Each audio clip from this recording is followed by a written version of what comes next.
Hello, hello, hello, and welcome back to Friday Night Insights, the podcast where we have full eyes, clear hearts, and can't lose. And hopefully you can't either when we help you set your fantasy football lineup. I am joined once again by at that FF nerd, Jason Draven. Jason, how's it going, my friend? Oh man, it's going. I'm so excited about last night's game. I am a little frustrated because I lost out on some cash, but luckily, it's always fun with underdog, and the fact that they have that pick'em contest is just a blast. And I'm excited to keep playing and winning money every week, especially with Steve. Steve's been doing pretty solid. I think we're up a decent amount right now, so I'm excited. How are you doing, Jack? I'm pretty good. I'm pretty great. Best Ball is back on Underdog Fantasy. That means Jack Knows Best is as well. So make sure when you sign up on Underdog, you use promo code NONSENSE. And speaking of nonsense, we are joined once again by at Donald McJordan, Jordan McDonald. Jordan, my friend, how are you here tonight? Well, first of all, it's important nonsense, not just any ordinary nonsense. Let's just get that. Not just any old nonsense up in here. I'm doing well. I just first off want to apologize to anybody who followed my advice and played Juju Smith-Schuster last week. Wow. I'm very sorry about that, and it won't happen again. I will be better. And ready for another great episode of Friday Night Insights. And we're excited for your questions, so please start rattling them off, because honestly, the fans is what makes this show go. Well, Jordan, I hate to say I told you so, but I actually love to say I told you so. So I told you so. I told you so. Told you so. Well, you know what? This is bad. This is going to give you bad juju. So I would just tone it down. I would tone it down on the belittling here. The juju puns up in here already. My goodness gracious. All right. Moving on from the introductions, we'll get into Thursday night football, and make sure you hit us with your fantasy football questions. Even before we get to Thursday night football, we have one here. Gil F hitting us with half PPR. Flex Pirine, that is Samaje Pirine, the Cincinnati Bengals running back. Elijah Mitchell, Chase Claypool of the Pittsburgh Steelers, or Kadarius Toney. And so some news on that. Elijah Mitchell, he no longer has an injury tag. So he could be the starting running back in San Fran, or he could be the backup. So who are we going with here? Well, I'm definitely going with Toney, just because I think he's one of the healthy options. Shepard and why can't I think of the same now? Somebody else is out as well. Oh, Slayton. Yeah. Both the S's are out, and so I'm excited for Toney. He looked really good last week, and if he continues to get a good target share and really discover himself in this offense, it could really benefit him, and he should have a good week. Yeah, I just looking at his stats now, he really did. He had 6 catches for 78 yards. I just had to double check to make sure you weren't lying. So yeah, no, that's so rude. I don't lie. I know. I stretch it a little bit. Yeah, this one's tough because Pirine, you got to make sure that Mixon's not playing, because if Mixon's playing, there's no way. Elijah Mitchell, apparently he's good to go. I don't know what that backfield's going to look like. Is Elijah Mitchell going to be plugged back in as the RB1 like he was week 1, or is Shanahan seen enough from Sermon to be like, okay, maybe I'll split the carries? And then Claypool also dealing with an injury, so I don't trust. I feel like I should just stay away from suggesting people play their Pittsburgh wide receivers that aren't named Deontay Johnson, and that's not on them. That's probably a pretty safe bet, though. But that's more on Big Ben than it is on the receivers. All things considered, let's just say Mixon's starting. I think I would have to go Toney too, because we don't know really what's Galladay's dealing with an injury as well, so Toney might be their best receiver at this point. I know Jack hates to hear that, but it's true. Yeah, I think we all hate to hear that, but he did look okay last week, got a good amount of targets. My thing with Samaje, though, is the fact that Chris Evans is still there, and everybody totally forgot about the kid. And I think he's actually a lot more talented than Pirine, so I'd be more interested in starting him. Yeah, and if Mixon's out, of course. And the thing is, too, is like when Mixa went out, it was all P. Ryan. I know it was only a couple of snaps, but we didn't see any Chris Evans. I don't even know if he was active or not. And that will definitely change. Like, we're going to get into it, but expect a committee. So it's not going to be all P. Ryan. A week of practice changes a lot of things. And the OC Callahan, he has already said that it will be a committee if and when Joe Mixon is out. So that all being said, I think I am going to shoot for the moon with Elijah Mitchell. I think he is the RB1 of the 49ers. I think he is the new Raheem Mostert, and I think Elijah Mitchell is the highest upside play here. You realize they're playing the Cardinals, right? And the Cardinals have a terrible run defense. Yeah, but it's also Trey Lance. That's who I would actually expect to carry the ball. Trey Lance makes him even better because he opens things up with those read options. He freezes them just like Alfred Morris had 1,600 rushing yards because RG3 held the ball. And Elijah Mitchell's a hell of a lot better of an athlete than Alfred Morris. I'm not going to dispute that. I don't know if that's true or false. It's hard to compare the two. No, they are nothing alike at all. That's what I do. I create a false dichotomy, so then you can't argue it, and then I win. I would say, though, I think the highest upside here is probably Claypool, but there's like just the whole Pittsburgh offense. It's true. I'm not saying start Claypool. I'm just saying that Claypool can get you like a 60-yard touchdown, and you've made up for it. And again, like I don't know what the San Francisco backfield is going to look like. Mitchell's been out for 4 weeks, so are things going to change? Like, how's it going to look? Those are all.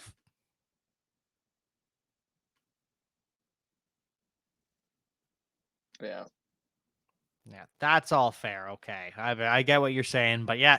So it doesn't sound like we are able to reach a consensus here. That's the good thing, though, is we've all given you different reasons to pick a different guy, and now you can make your own informed decision, and hopefully that's Elijah Mitchell. Yeah, I actually pulled him up on Player Profiler, so he is a fantastic he's significantly athlete. Better than Alfred Morris, based on everything I'm saying right now. The guy who runs a 4.4 flat is better than Alfred Morris's 4.7. 107.3 speed score, 127 burst. 11.1 agility. Those are pretty good numbers. You are so welcome, Gil F. Glad we can hopefully help you get a W this weekend. If anyone else has any questions, hit us up in the comments. And in the meantime, Thursday night football. We'll start with the quarterback. The Rams win 26-17 on the back of Matthew Stafford. After a hot start, though, he's really kind of cooled. Was in the MVP conversation. Now, part of it might be what we saw last night. He has an apparent hand injury. They were wrapping it. I couldn't really tell, but they were treating his hand for something. And maybe that's the cause of some of his misfires on offense. And don't get me wrong, he still ends up with 365 yards. He throws a touchdown pass, an ugly interception to his former teammate Quandre Diggs, but we won't talk about that. Pretty solid day from him, though. Yeah, and I mean, it's just the fact that he doesn't throw a lot. He throws a good amount. I mean, he has a lot of attempts, but his completions, Steve and I both hit the under. We said 25.5. He went 25 completions, which is really annoying because we really wanted another completion to go to Henderson and didn't work out for us, so we're a little frustrated on that. But he is really looking good. It's just the fact that run game has looked incredible, and Henderson just looks monstrous when he's on the field.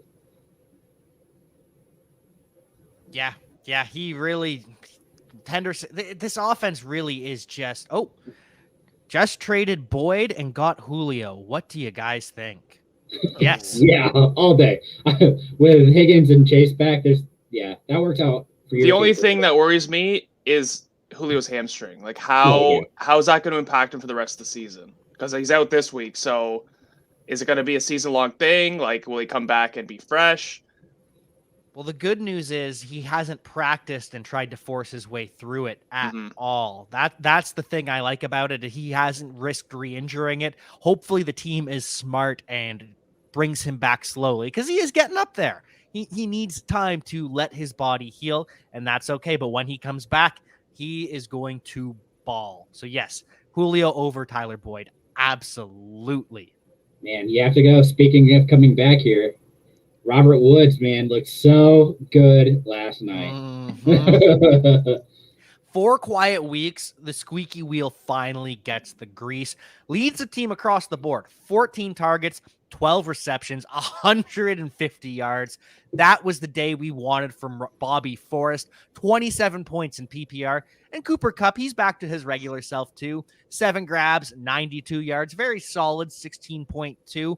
No TDs in back-to-back weeks for Kupp, but that's okay. He's still a top 6 option rest of season as a PPR wide receiver in LA. Yeah, we as the Bobby Trees fan club at Important Nonsense, we are very glad that Robert Woods is not dead. He, brilliant game last night. Kind of hope for a touchdown, but we'll take the 27 PPR points. Like let's not be too greedy, and hopefully now people can stop acting like he is dead and cut him loose for absolutely nothing. Because we've had people ask, like, should I cut Woods? Like, should I just get rid of him for pennies on the dollar? No, don't do that. And we exclaim that, do not do that. And last night proved that he is still one of the best. Yeah, and I think the best part of it is just the fact that he was running the same routes that he'd been running and being open on. And Stafford just finally looked his way and was like, holy cow, this guy is actually a good athlete. I should throw him the ball more. So I'm hoping that we'll stick with Stafford and be like, okay, remember, there's another wide receiver besides Kupp here. Yeah, there are 2 star receivers, even if only one of them has shown up as of late. But outside of Kupp and Bobby Forrest, there's not much to speak of in the passing game. Deshaun Jackson, he has 1 reception, and it goes for 68 yards because that's just what Deshaun Jackson does. Van Jefferson, a 16-yard catch. Tyler Higbee, 2 grabs, 14 yards, and he is the one that gets the touchdown and ends his day with 9.4 PPR points. Even with a touchdown, Tyler Higbee does not matter. But you know what does matter is our thoughts from MPX1606. Wanted to sell high on Tyler Boyd, already has Cooper, Justin Jefferson, and DJ Moore. Yeah, Julio, that gives you an option. buying low on Julio and filling out your roster that way is a prime idea. Yeah. And yes, we are all upset about that Sony Michel touchdown from Henderson. And there's an interesting conversation to be had. I saw people tweeting out last night, oh, Darrell Henderson, his days as a bell cow, they're done. Yeah, that's a lie. Those people are lying to you. He had a bit of an injury scare and he misses a drive. And so he still ends up with 17 carries to Sony Michel's 11. But 9 of Sony Michel's carries came on that one drive that Darrell Henderson was injured for. So that completely skews the numbers. Outside of that, Darrell Henderson has 18 touches to Michel's 3. Henderson ends the day, 17 carries, 82 yards and a touchdown, adds a 17-yard reception, 9 yards total. It was great. Sony Michel, he turns his 11 carries and 1 reception into 45 yards. There is a clear difference between the talent levels of these 2 players. Henderson is still a bell cow. Anyone else saying anything other than that is lying to you. Well, and it really shows up. If you guys don't, you should follow Fantasy Data NFL because they gave a great graphic today that showed the difference between Henderson and Michel, and it's just incredible. So yards created, Henderson 2.55, breakaway 9.3%, and fantasy points per attempt 1.15.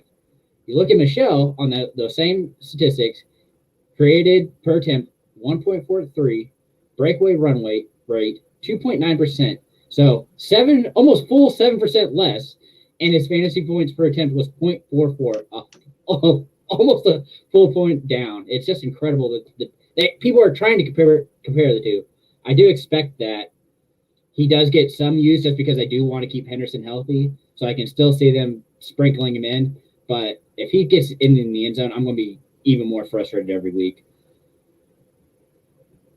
I'll just quickly end the Henderson conversation. Like, I think we're all right that he's going to be the bell cow this year with Akers gone, and Michel was just an insurance piece because they didn't really have much depth behind him. But it is concerning though because he has had a couple games where he's had to leave due to injury, and that's going to happen. When they being a running back in the NFL, you're going to have those injuries. You're gonna have those nicks and bruises, but it's happened a few times now. So a little concerning about that, but if everything's fine, then you don't need to worry. And Jack is on mute. Yep, Jack muted himself somehow. Oh, I suck.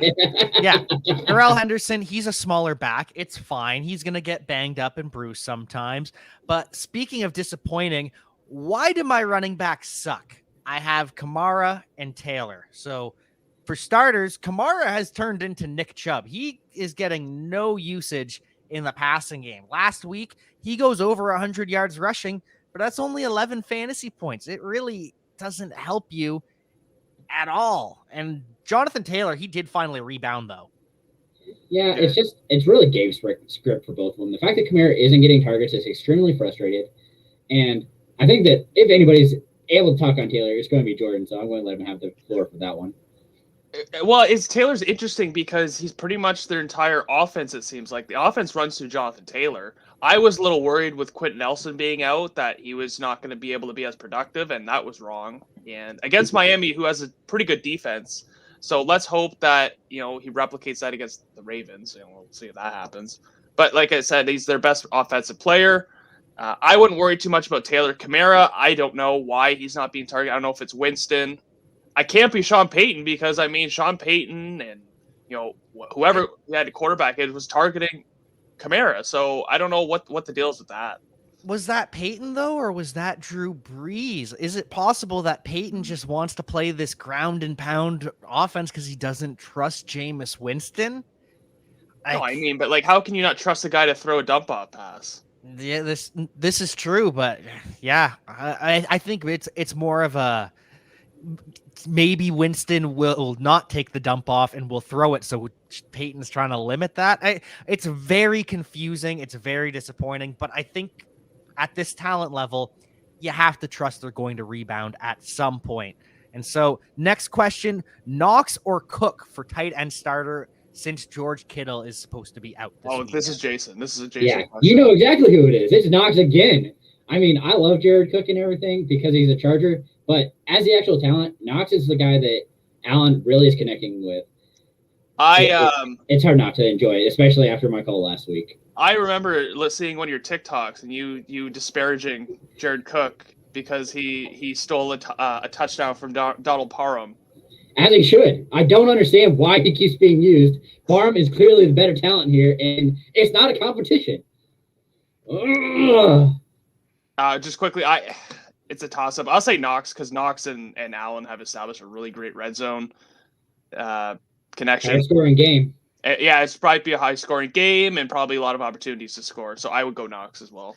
I saw a tweet the other day that Dawson Knox is this year's Robert Tonyan, and this year's Robert Tonyan is last year's Tyler Higbee. Don't love to hear that about Big Bob Onion, but that is a pretty apt comparison for Dawson Knox.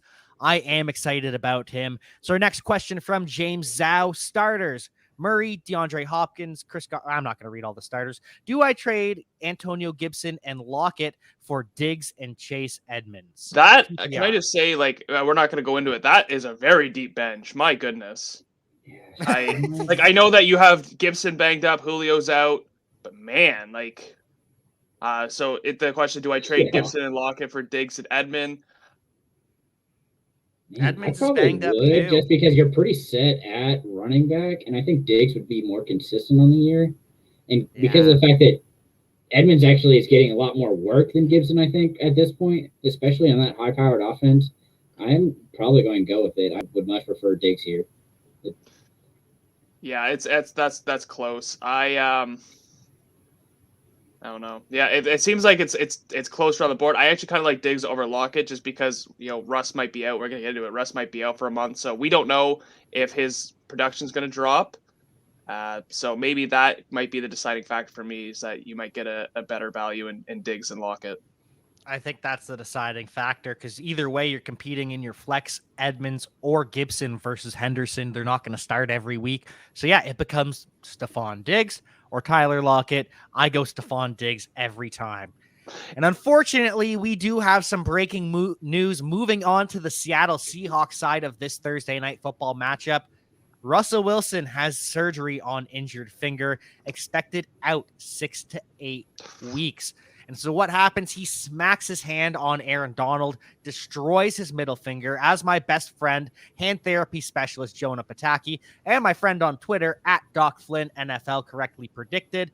Russ has what is called mallet finger, which is not a sprain, as Ian Rappaport was telling people. He's lying to Ian Rappaport. Never take his word on injuries because he gets it wrong all the time. Listen to people who actually understand medicine. Or actually get into articles on it. Like, there's so many articles that you can just find online that include great discussion and deep thought and like clearly looked into information. And like you get diagrams, it makes it really easy to figure it out. Well, did you guys actually see the injury? Like, did you see the picture of his hand?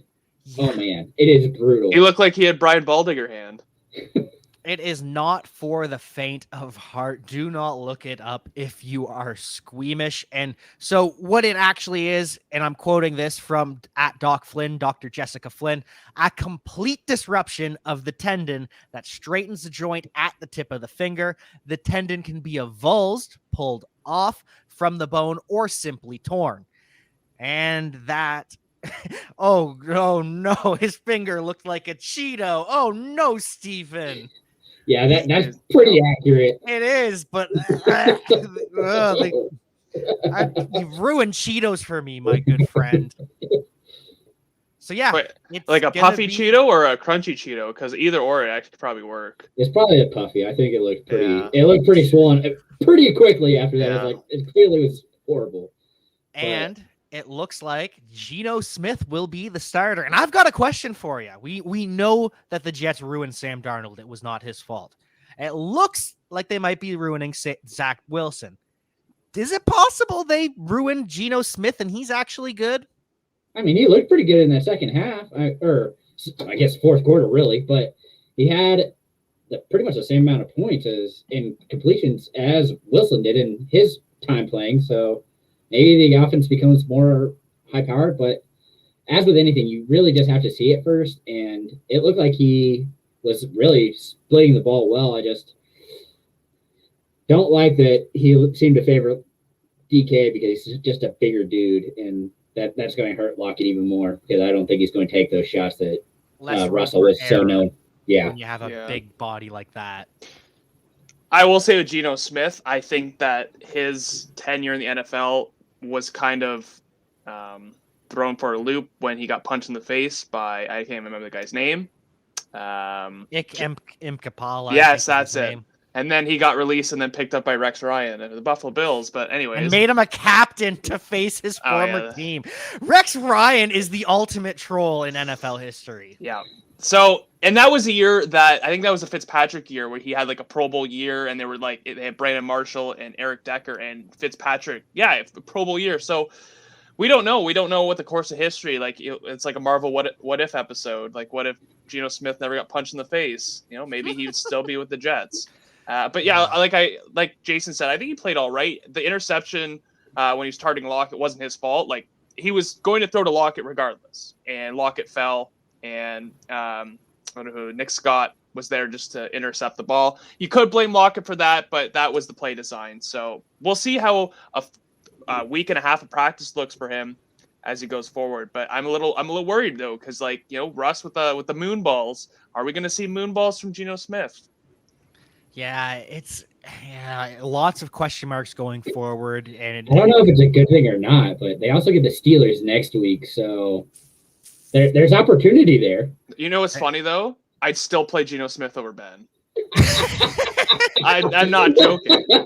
No, 100%. No, oh. he is objectively. Geno Smith is objectively a better quarterback than Ben Roethlisberger at this point in their respective careers. It is a stone cold fact. And so, like we've already talked about, it's a coin flip who's going to get the targets or get the touchdown. It's DK Metcalf, Tyler Lockett. Unfortunately, DK Metcalf gets both of them, 5 receptions, 98 yards, and 2 tutties, 26.8 PPR points. It's just behind Robert Woods on the week so far.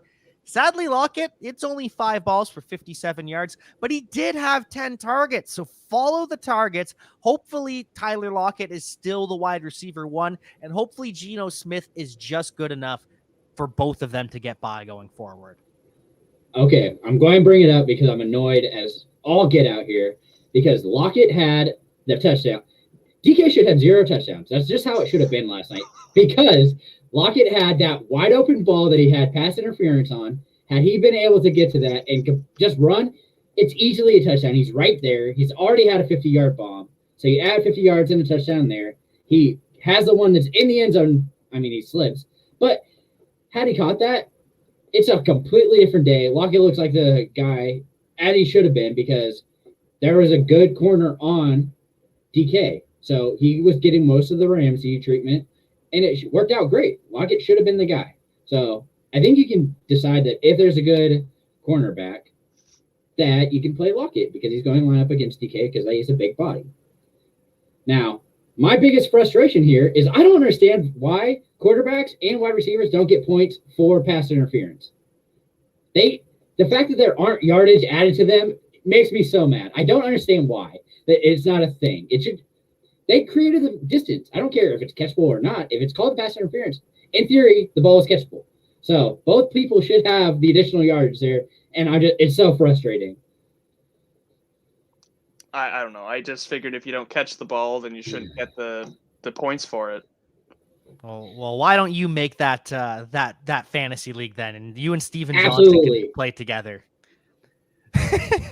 So some final news from this game. It is unfortunate news. Chris Carson, he does have a chronic neck injury that he's been battling for weeks. Thursday Night Football is too quick of a turnaround from him. He was out, which means Alex Collins, who at one point was a 3rd-round pick in 2018. Like, people forget that. He's no scrub, but 3rd-round pick in 2018 fantasy drafts for the Baltimore Ravens. And then he ends up being in a committee with Kenneth Dixon and Javorius Buck Allen. And then Gus the Bus takes over. His history is just so strange. Collins turns 15 ineffective carries into 47 yards. He adds 2 grabs for 25 yards to end the day with just 72 yards. And then DJ Dallas, he's not really relevant either. 32 yards on 2 receptions is nice. Not really moving the needle, though. Travis Homer, 18 yards on a rush and a carry and a reception.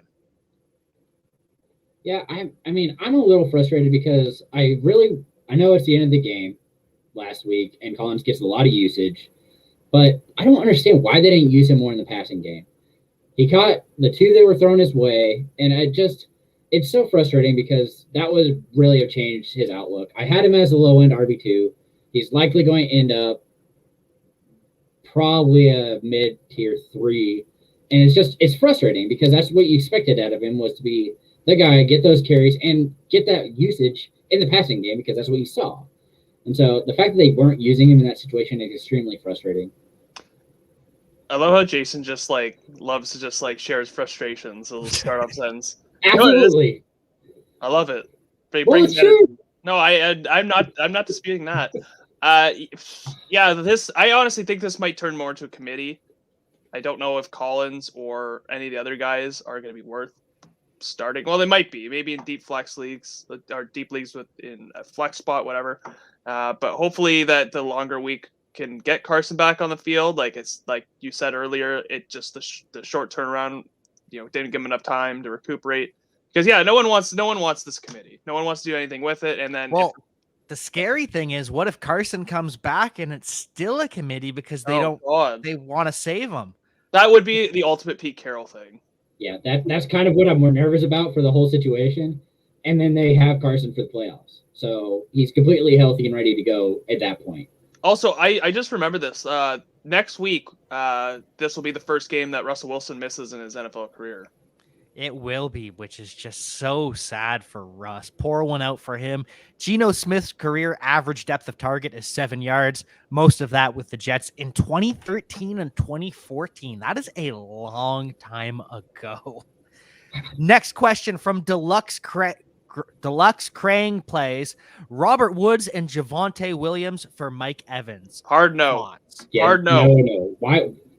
Who wants Mike Evans? Because you're like we saw from Woods last night. You ultimately are probably downgrading, and then you're adding to Javonte Williams, who's going to be probably a lot better rest of the season. So I don't like it. No, I wouldn't do that. Yeah, Mike Evans is living off the name value throughout his early career. He is not the same player in this offense with Antonio Brown and Chris Godwin. Robert Woods is probably better than him. Javonte Williams, Melvin Gordon's been banged up. Yeah. Javonte Williams and Williams looks good. Bell cow. Every year we always talk about how rookies come in the second half of the year and really dominate. Yep. So why would you get rid of that asset right now? Especially since if Gordon does end up getting hurt and is out for a significant period of time, Williams is going to beast. And now, amazing. If they're talking about they have Mike Evans and they're making that trade, do Absolutely, it. Press accept right now. Yeah. Before anybody getting rid of Mike Evans. Getting rid of Mike Evans is always a good idea. Do you guys think my team improved from the original? Oh, sorry, missed an earlier message from MPX1606. So what he did turned Hurts, Gibson, Montgomery, Keenan, Woods, Cooper, Kelsey into, this is a lot of. Oh, God. This is too much information for me to process all at once, unfortunately. Yeah, I mean, it's okay. I'd much rather have Allen and Woods, but I think Cooper is solid, and I really like DJ Moore. That was a good switch there. But, yeah, getting DJ Moore and Justin Jefferson seems like a win. Mm-hmm. But it's a lot to process. Yeah, don't like giving up Montgomery, but it's fun. I know it's hindsight, but yeah, like that worked out. All right, and so now moving on to the quarterbacks, we have two pieces of starting quarterback news. Justin Fields will start for the Bears moving forward. Andy Dalton isn't on the injury report. He's probably the backup, but Justin Fields is the starter, as is Trey Lance. Jimmy G didn't practice this week with the calf injury. Kyle Shanahan, he was trying to tell us Jimmy G could start. There's a chance. The lie detector determined that was a lie. Trey Lance will start this week. So who would you rather have, Trey Lance or Justin Fields? So this is definitely a struggle because I really like their matchups. Like I don't like that Lance is going against the Cardinals, but I think that his rushing floor gives him a nice, safe spot to start from. And the fact that he was able to turn it around so quickly last week and put up the points makes it interesting because Deebo is such a talent. So if he really relies on Deebo and has a good passing game, and the rushing floor just adds to it, I think he's safe. But I think that you're wanting to go with him here. I think that you want to go with Lance here just because, man, that Bears offense is ugly. I don't know if you guys noticed it, but I'm struggling. Pretty good against the Lions. He had some beautiful deep balls to Darnell Mooney. Is that really saying much, though? Yeah, that's okay. All right, Deluxe Krang plays, but Mike Evans has done good every week. He's done okay every week, except for against Trevon Diggs. Also, Antonio Brown has been missing for a significant period of time, so that adds to Mike Evans playing well. Antonio Brown is back, and Robert Woods this week had more targets than the entire rest of his season, basically. Scream, sell high, and I agree. You can sell high on Robert Woods. Selling high on Robert Woods is not Mike Evans. Mike Evans isn't a buy. Like that's not an upgrade is the problem. And especially when you throw in Javonte Williams, who is another buy low. Yeah, straight up, I would rather have Robert Williams, and you want Javonte Williams. If you get rid of Javonte Williams now, I promise you will regret it. Yeah, I that's definitely a huge issue for me. And if you're looking to sell Woods now, let's see. If I bring up where Evans is currently the wide receiver 18, not too shabby, but that's that's not bad. But man, I would probably aim for somebody like Chase, or you could probably easily do that, and I'd be happier with it. Yeah, getting Jamar Chase out of Robert Woods, that is enticing. So you're right. You got I agree with your premise, selling high on Robert Woods, just not for Mike Evans. I don't know if I do Jamar Chase. That just might be me. I'm a little hesitant to sell Robert Woods for rookie. That's personally just my opinion. So go with Godwin, maybe. Like if you're looking at Tampa Bay, I don't know. I'm such a Robert Woods truther, man. I don't want any. I know that's us, but no, but I that's serious. Like I don't know unless I'm getting maybe like Stephon Diggs, or yeah, who's really actually not doing very well, or Justin Jefferson, somebody like that. Wide receiver 19. My bad. He's not doing super well, and Stephon Diggs being wide receiver 19. Yeah. It's just not what we were expecting. And same can be said for Baker Mayfield. He suffered a partially torn labrum in his left shoulder all the way back in week 2. So that kind of explains why he's looked so. He's playing through a lot of pain right now. He's going to be without left tackle Jedrick Wills. Possibly. He's questionable with an ankle. And if he's out, the backup tackle Chris Hubbard is out too. So Baker looking scary, and that nukes Odell. Well, being Odell nukes Odell, and the fact that the run game he's still good. He's fine. If he had a better quarterback, maybe. But the fact that he demands so much target share to have any success is really frustrating, especially on a team that still targets the tight end more and is just so dominant in the run game that they don't need to throw. I mean, that's what's going to save Baker if he plays, is the fact that this run game is going to tear up the Chargers, which is frustrating. So in one of my leagues, I play in a league that's 12-man league, and everyone like seemingly has 2 defenses. So I was forced to pick up the Chargers defense this week. I play the Jets. Oh well, I don't know. I'm crazy, but I'm good. I know that we can agree on. You are crazy. Yeah. I just want to tell you that, Jason, that I am riding with the Browns defense, and seeing that Jedrick Wills might be out and Baker Mayfield's playing with a bum shoulder, not his throwing shoulder, but still a bum shoulder, I feel a little bit better about it. Yeah, Chargers should be. I think this is a low-scoring game. I'm definitely hammering the under on this game for sure, because I don't think that they put up. I think they had 49.5. I got this game as a pick-em too when I was doing my picks, and I went with the Chargers just because they're home, and I feel like they're a little bit better right now. Home. Hey, SoFi Stadium, that's their home now. So they're not playing in Carson at some dinky MLS stadium. So Steve thinks it's Evans, Brown, Godwin in that order. But Gronk's there, so that's what ruins Evans for me, is the fact that Gronk is there. He's out. Gronk's out this week, but this week. For me, it's not a big enough difference between any of those guys to move. Like, I don't want any of them. I'm not trading for any of them. Also, Brown looks really good. Like, he looked really good in that Patriots game. Yeah, if it wasn't wet, he easily was having a touchdown. Like, those were great. He had those 2 shots from Brady into the end zone. Yeah, you're right. They were perfect. I really think the rain ruined him that day, and I was pumped for him. He's going to be so good. It was a pretty wet day. And so Deluxe Krang Plays wants to know, they have DK Metcalf looking to sell because of Geno. Who should he or she be looking to trade for? And like, moving on from DK Metcalf requires, like you said, a Justin Jefferson type of player.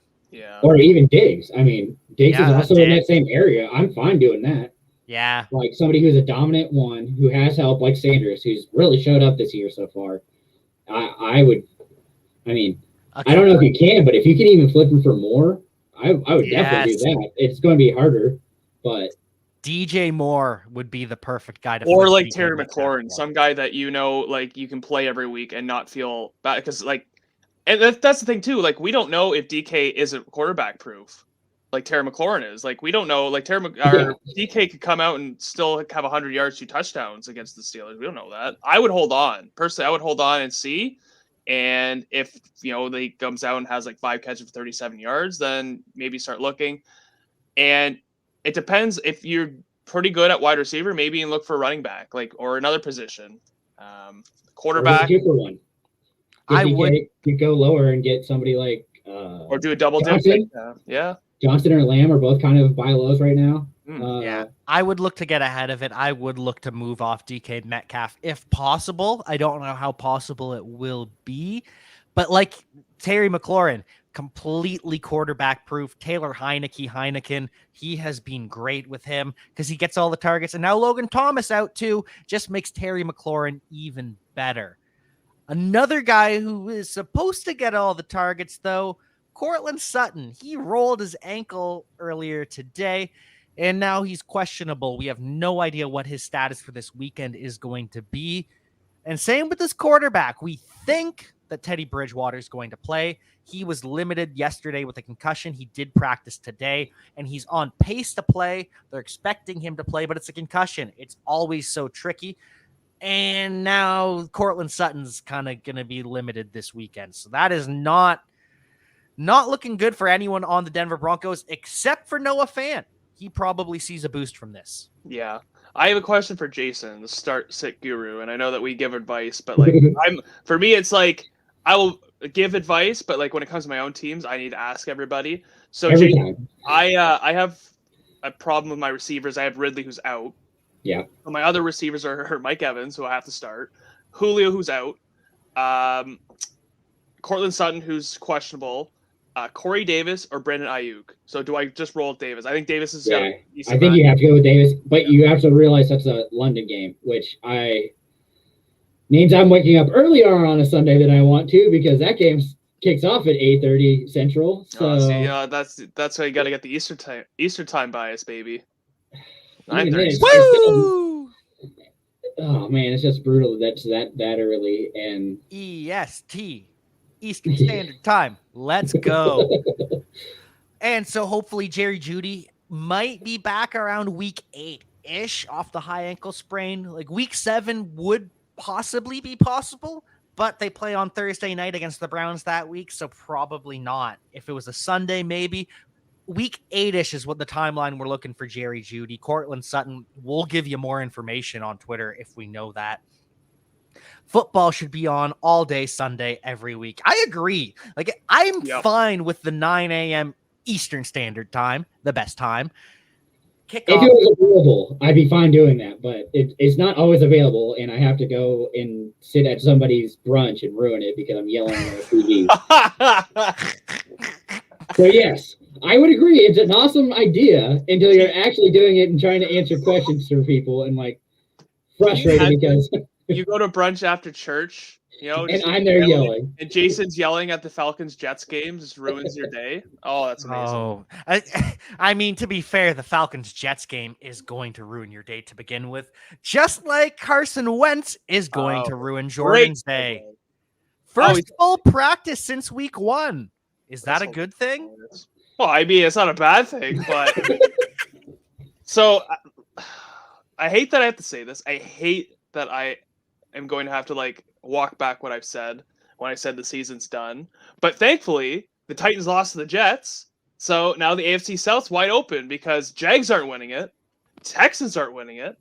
So if the Colts can pull together some wins, like if they can beat Baltimore on Monday, which I don't think is going to happen, but if it does happen, Season's back on, baby. And then I don't have to worry about losing a top 10 pick.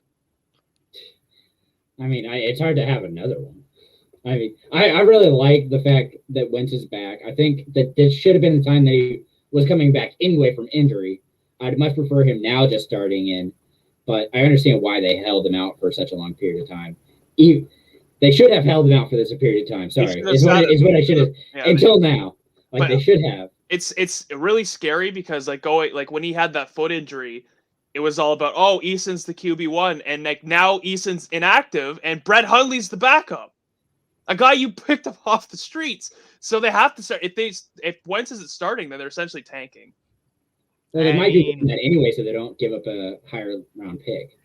Well, that's but if they're middling, if they're chugging along and they can get a wild card spot, I don't blame them. It's just they started 0-3 and then at this point it might be worth tanking, but just because Carson Wentz, I don't know. We'll see how this weekend goes. We'll see how Carson Wentz plays over the next couple of games.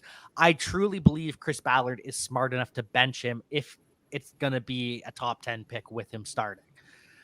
Think Patterson will have another breakout game? Yes, absolutely. Yeah. He and Kyle Pitts are that offense. And one of the interesting things about Cordell Patterson, he's not playing as much as you'd think based on the numbers. Yeah. He needs more snaps for sure. It's really frustrating that he's not in on more snaps. Yeah, but that's almost a good thing for his usage going forward. Usually you would point and say, no, this is just elite efficiency. We're not in on this guy. But in this case, it's Mike Davis he's competing with. There's a good chance that he ends up passing Mike Davis and they just give him all the snaps. And they should. Yeah, I mean, and the fact that the outside of Pitts and Patterson, I'm interested in potentially Hurts. Could be interesting. Hurst for them as well, and I guess Olamide Zaccheaus. Maybe that's a real big stretch. So I mean, stop, just based on what you're saying, you're already saying Patterson's going. Stop trying to make Olamide Zaccheaus a thing. It's not. Hey, I love the Wizard of Oz here. If it's gonna happen, this is the weekend. But I feel like we've said that all last. I will. Out and Ridley was out. We're like, oh, it's Olamide Zaccheaus, and then I will never give up on Olamide Zaccheaus. Coming out of Virginia, he is a special team star. He leads the school in all-purpose yards. We love his Olamide Zaccheaus. How dare you? Steve can't wait to tell his grandkids about the one season the AFC South wasn't garbage. Well, when was that? There was a time. Like, I mean, 2018 when the Colts got a nice little primetime game against the Titans, winner take all for the last wild card spot. But I mean, like, Titans are rolling out Blaine Gabbert, so I don't know. It's always been garbage. It's never been like competitive where all four teams had a chance to win. Like, it's always been one team has just been absolute garbage. It's most of the time it's been two, but that's just the AFC South things. Like, I don't know why the Colts are in the South. They should like change with the Dolphins. They really should. They would make more sense, but whatever. Let's just. Now we're just complaining about the geography of the league. If we're going down, we can't even get into that. I agree with you. I'm just saying if we're going down that road, we're never gonna get out of it because none of it makes any sense. It's just a weird world, except for the AFC North and the NFC North. Those ones are actually kind of good. Anyways, though, Christian McCaffrey feels great. Definitely has a chance to return Sunday versus Philly, according to him. However, he's probably not going to play because the team's being conservative with him. They're protecting him from himself, which is a good thing. Hopefully, the Minnesota Vikings do this as well with Dalvin Cook.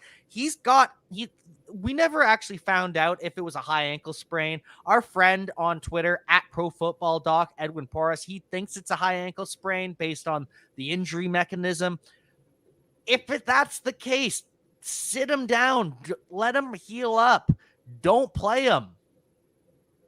Yeah, I mean, it's even now, even just because he could potentially re-aggravate it, you want to play Madison either way, I think, at this point. I think this game gets out of control. I think Cousins is going to want to get this done. And with that in mind, I think Madison is able to run away with it, and they can really rest up Cook. And I just, man, it's brutal.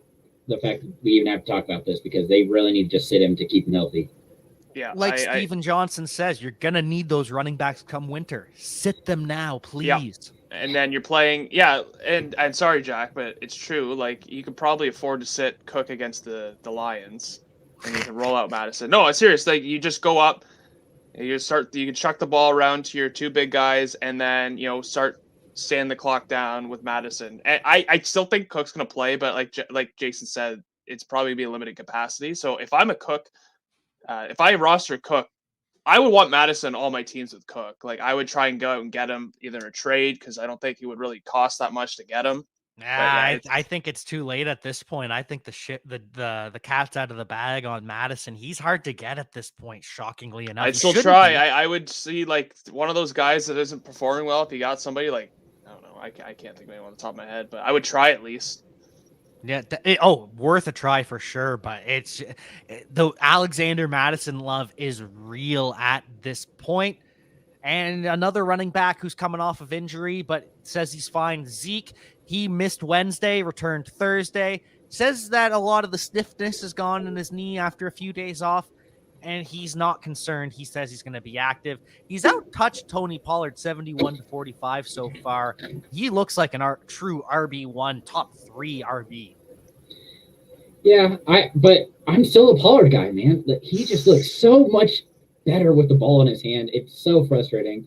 I get it's Zeke's role for sure, but man, when he gets that ball, it's just electric. You don't know what's going to happen, and it's usually going to be surprising him popping out of nowhere and getting an additional 5 yards or pushing a pile. Yeah, and Pollard does have a role in the passing game, and Amari Cooper's banged up, probably going to play. So maybe we'll see more Pollard. Who knows? Yeah, that is one thing to note. Amari Cooper, he says he's good. Those are his words. I'm good. Because Amari Cooper is just so about the work. He doesn't give these long quotes typically. He's just like, nah, I'm fine. Like, don't worry about me. I'm fine. That's what he says. I trust him, but the tight ends are all involved in Dallas. Like, it's become the point where Amari Cooper or CeeDee Lamb might have a so-so game because they're not getting the touchdowns because Blake Jarwin and Dalton Schultz are getting 3 touchdowns combined. Oh, Dallas Cowboys. Anyways, moving on. Aaron Jones, he's limited, but he's fine. Like, you're playing Aaron Jones. Don't worry about it. Question about who you are playing, though, in Chicago. We've got Damian Williams. He's going to fill in for David Montgomery.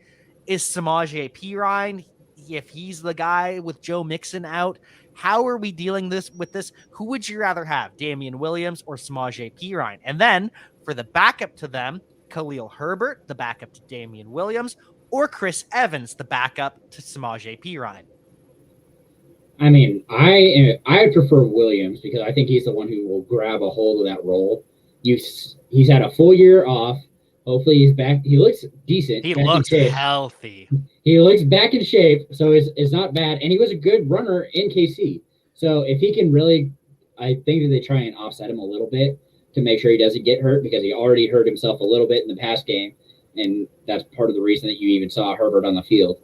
But outside of him, I'm going with the upside of Evans because of the fact that he has the best measurables, in my opinion. I think he's the most agile of the players. And on that offense, you're going to need your running back, and he's the guy. I think he's so much better than Perine. It's frustrating that they're using him more. Yeah, I agree with sorry to cut you off, Jordan, but Zach Taylor's getting Coach of the Year hype because the Bengals have a good record, and yet he's playing Samaje Perine over Chris Evans. Like that, no, he's not smart. He's not good. It's all Joe Burrow. Continue, Jordan. You have to play Captain America here. Come on. I'm okay getting cut off with some disparagement of Zach Taylor. Anyways, I agree. Williams, that's the guy. We haven't really seen anything of Herbert, but the only thing that I will say is that I guess Williams has some sort of injury. He's got some sort of thigh bruise or something. So maybe we'll see a little bit of Herbert sprinkled in, but Williams the guy you want. The Bengals, I have no idea. Like Zach Taylor seems to like Samaje Perine, so I think that he'll probably lead in touches. So we'll see if Evans has any relevance at all. I would try to avoid it. I wouldn't feel good about playing either of them. Mixon's out. Speaking of backups, too, this fits in well. Chuba Hubbard, kind of a bust last week. Stephen Johnson wants to know, should he have kept him? I don't think so, but I also thought that he was just a one-week rental. So he's worth keeping because CMC might not play this weekend. Don't drop him in case he breaks out, but do not play him. I would try, if I had Hubbard and I didn't have McCaffrey, I would be dangling Hubbard over the McCaffrey. Try and sell high on him. Try and get it done now. Add another piece and get a better. And I know last week we were talking about, is it going to be him? Like, is Royce Freeman relevant? Rod Smith, second in snaps. Like, Rodney Smith has some relevance, I guess. It won't matter when CMC's back, but Hubbard is the guy when McCaffrey's out. I don't know if he'll have any success against the Eagles, if that's the case. But nice. Goodness, Steven dropped Chuba for Cordero Patterson. Well, Steven, you are winning. You don't need our help. Yeah, don't worry about that then. Yeah, you made the correct decision. You do not need our help if those are the decisions you're making. Antonio Gibson, he's limited. They're not totally in on him right now. They're limiting his reps. He's dealing with a stress fracture in his shins. It's not pretty. And so he's going to share the workload going forward. And same with the Detroit Lions. DeAndre Swift, questionable with the groin tag. Jamal Williams, he's also limited with a hip. So they're going to be like DeAndre Swift. We know limited, it means he's full go, but the committee might change a little bit in both of these lineups. Yeah. Let's just say something that just needs to be stated for everybody. And it's Anthony Lim is just dumb. He's a dumb person. You give it to the guy who runs over everybody. Like, why you decide to keep splitting the backfield, whatever. If you're going to do a hot hand, it should be Swift. Like, it's not a competition. I understand that you want to be this genius. You're not. Stop playing the game. Play your players that are good and let them do their job. Now, if you're up, great. I mean, or if there's no way you're catching up, sure, let Williams get some reps. Or Swift needs to take a nap, fine. We'll put Williams in there because he's a great bench guy. 100% love him. But wow. This is how a lot of people feel about James Conner too. But the problem with James Conner, Chase Edmonds is banged up with a shoulder injury. He didn't practice it at all this week. He's a game time decision. But with these shoulder injuries, like if you're a running back, you lead with your shoulder all the time. You run through the huddle or through the pile like that. And so I don't know. I think this might be James Conner's. Like if you draft him in the best ball, if you draft him at all, this is the week you did that for. He has the full backfield. I wouldn't trust him, but if you're one of those people that did it, I would just like. Thing is, he's very ineffective. Like he's averaging his yards per average is like 3.2 actually, but he, you know what? No, but goal line back, like you can expect he's gonna get goal line looks, and he could probably make your week with a couple touchdowns. If only there was a site that said, "Hey, I bet you James Conner's the goal line back." And of course, Steve coming off the top rope here. Oh my God. Wow. James Conner has everything you need to be a great running back except talent. Just missing that one element to his game. It's a very vital one. Great story, great person, great teammate. He can be involved.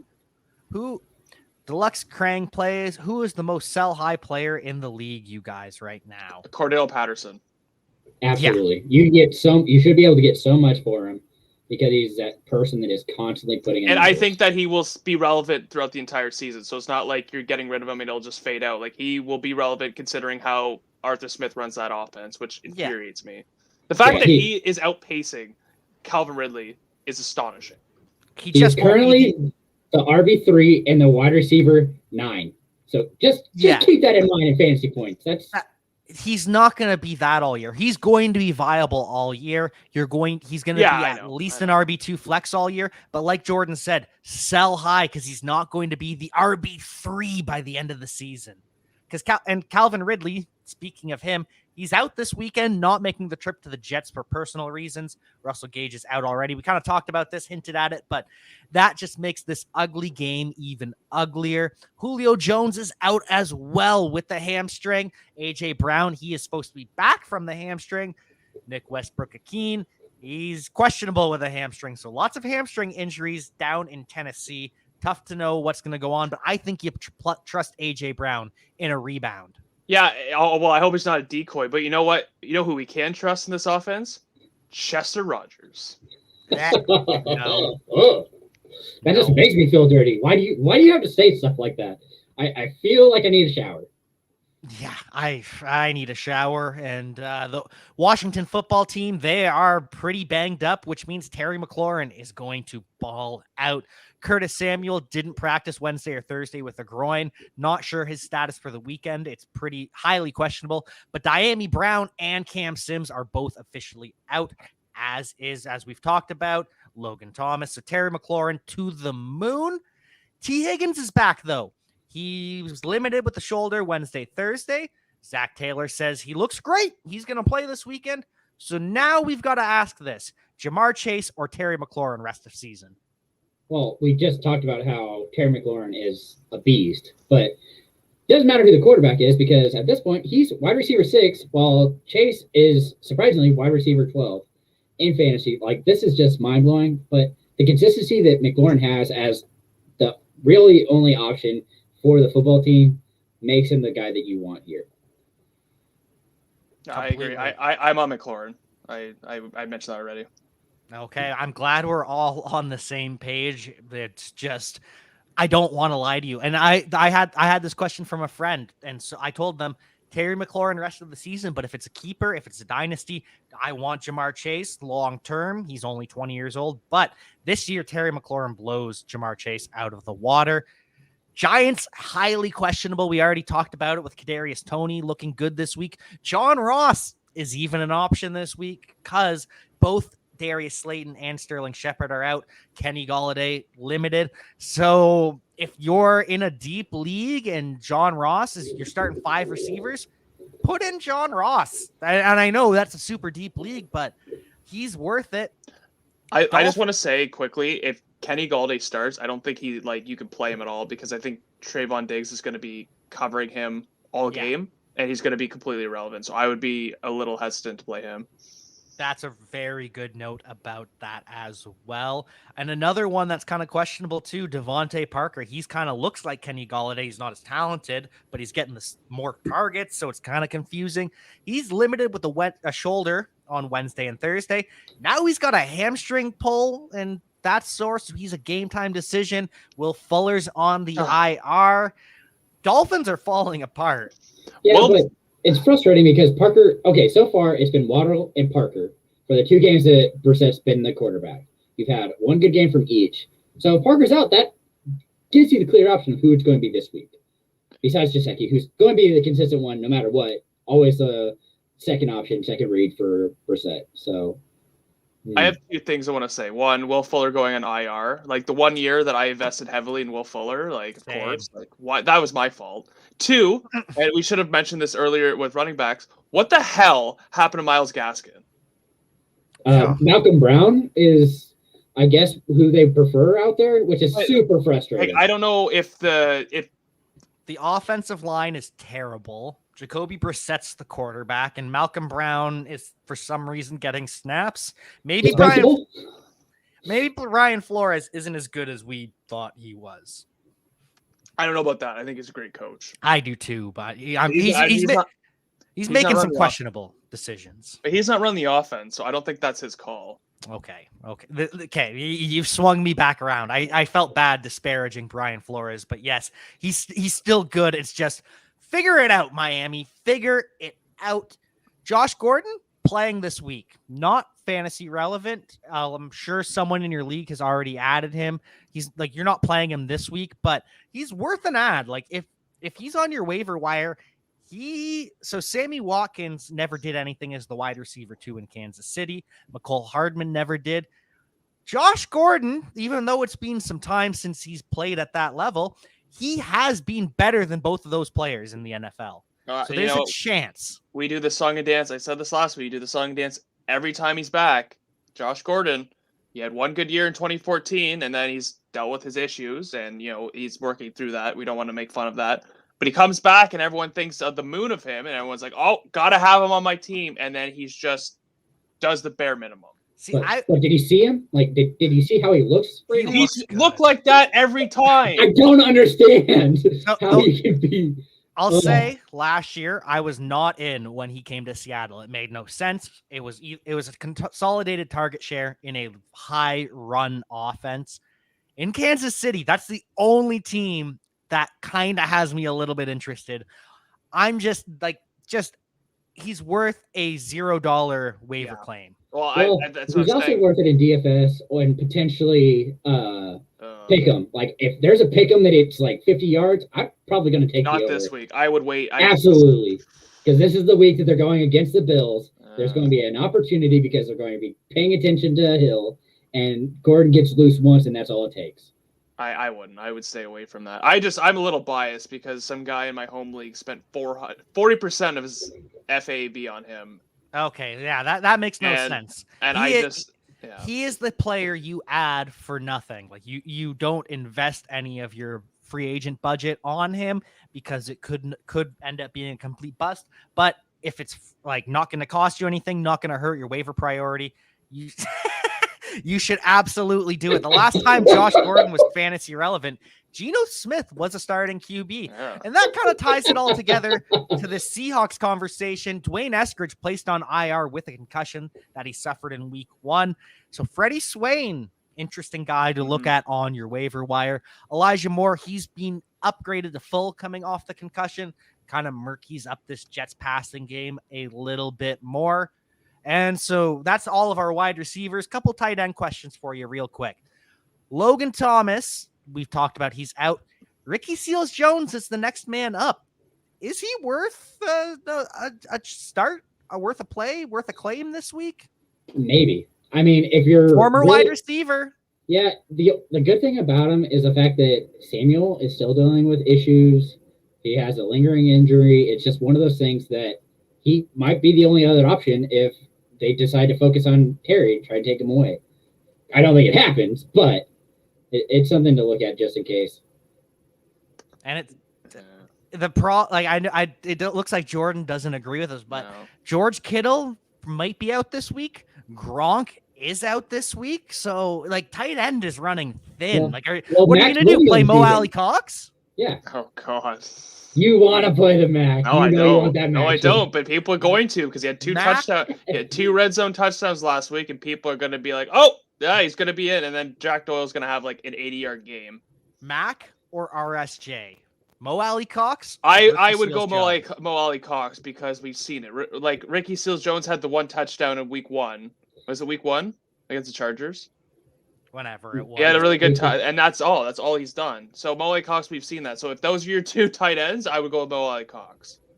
Yeah, well, and another option we do have is Dan Arnold. Urban Meyer reportedly loves Dan Arnold. He caught both of his targets for 29 yards in his debut. He was just with the team for 2 days at that point. So Urban Meyer really loves Dan Arnold. If only he loved his wife that much. Oh, wow. Oh. And that's going to do it from us here on Friday Night Insights. That is the note we are going to go out on. No, it's not, because the last note we have here is David Njoku. I mean, the reason why is because they throw to the tight end. Okay, if that's the case, that's who they target the most. Makes Hooper interesting. That's the only note I wanted to bring out. That's the only reason. No, it doesn't. No, because Austin Hooper is not relevant. He's not. He's not relevant. You're a hater. I'm not a hater. I'll bring up the stats right now. Mo Alley Cox or Austin Hooper?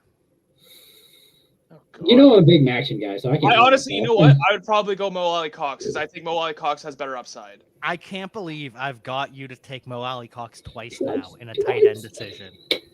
Well, you're not giving me much else to work with.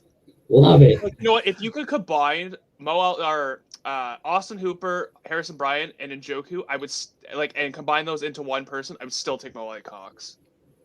Wow, that's impressive. Look at the numbers. Like I have Harrison Bryant and Austin Hooper in a dynasty league, and they don't do anything for me. Yeah, because they all need to be put together. Like if they would be solid. So, I think they were like tight end 8 last year. Like their group of tight ends collectively made a tight end. Yeah, it's frustrating because they're all there and they're all decent. So they can just throw out whoever they want, and they have success. That's what we'll go out on then is the... Not Urban Meyer not loving his wife? Urban Meyer being a grifter. Tim Tebow is disappointed in Urban Meyer. You know you messed up when Tim Tebow is commenting on your life.